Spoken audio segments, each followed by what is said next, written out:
Welcome back, welcome back, welcome back. All right, part two. We're going to try to keep it moving. You've taken your A.C.E.S score. You found out your score was above 2. Dun, dun, dun, dun. Now what? Go ahead and like this video, please. Hit that subscribe button and notification bell. I wait till the end of the video. It's going to be so smooth you might forget. So let's do it now. I appreciate you. Part 2 of 3 on this series around the A.C.E.S, its impact, and how gaining resilience can change the outcomes. 10 areas are measured within the adverse childhood experiences to determine your score. The first 5 are personal: physical abuse, verbal abuse, sexual abuse, physical neglect, and emotional neglect. If you experienced any of the 5 before the age of 18, you would give yourself 1 point. The next is your environment, also the household dysfunction. Alcohol-dependent mom or dad, mother involved in a domestic violence relationship, an incarcerated family member, a caregiver with a mental illness, and divorce. If you answer, had experienced any of those 5 under the age of 18, you would give yourself a point there, with a total for each side of 10 possible points. I myself scored an 8 out of 10.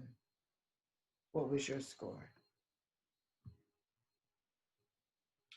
There are other relevant childhood traumas that were not part of the A.C.E.S study.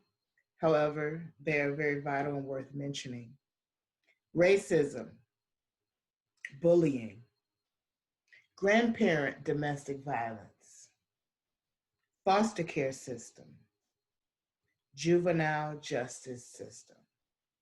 If a child is faced with any of those 5, there are also going to be some developmental, emotional, and social disturbances.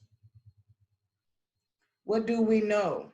The main thing I want to point out, the A.C.E.S study was not only known to be the #1 public health study, even though they ignored it for so long, it was one of the first studies where the demographic studied was Caucasian, middle class, and educated. Unlike the other studies that pretty much focused on the urban, African American, and Latino populations. And even in this demographic, Caucasian, educated, middle class, they found that 1 in 10 had 4 or more of these adverse childhood experiences. So even as we would say, the rich kids were affected by this.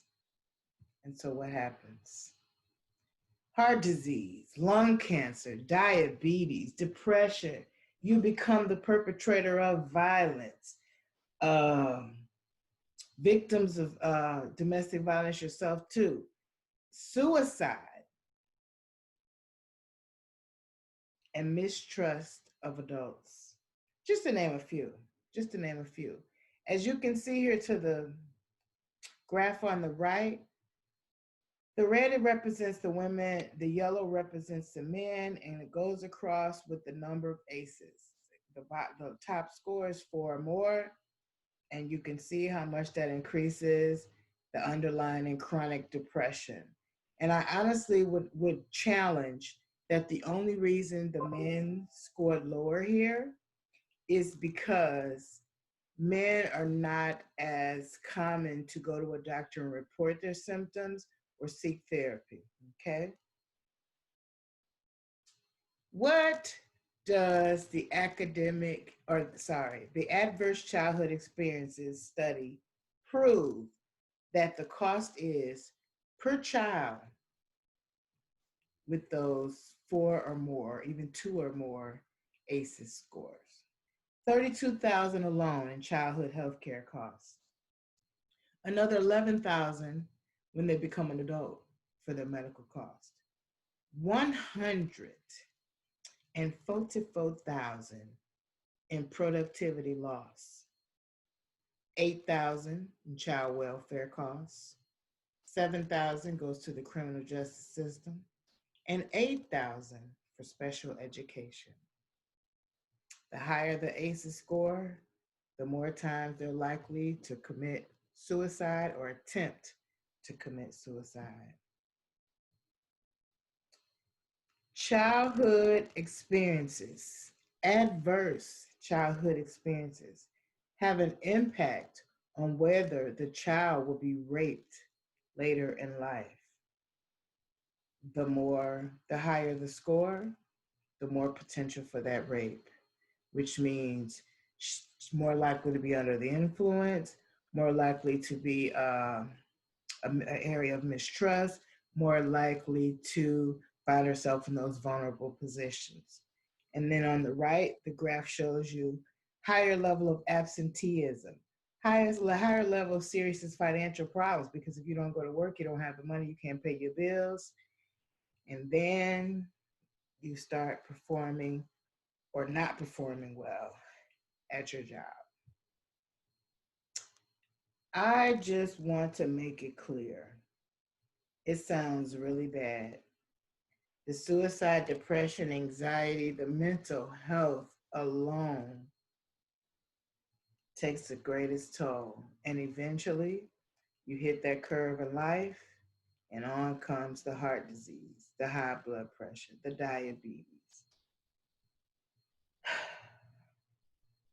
Next video, we're going to talk about resilience and how you can try to change that dynamic in a child once you know what they're dealing with.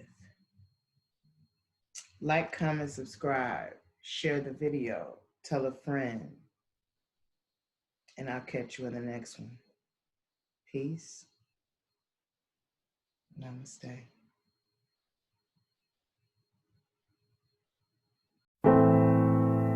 I dare you to fix me. I'm crossing the line again, falling on my knees.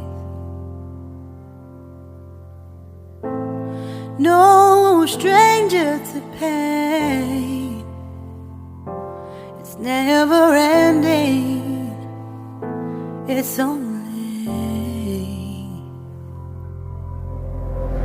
something I can't forget. My heart won't let it rest, but you keep on forgiving.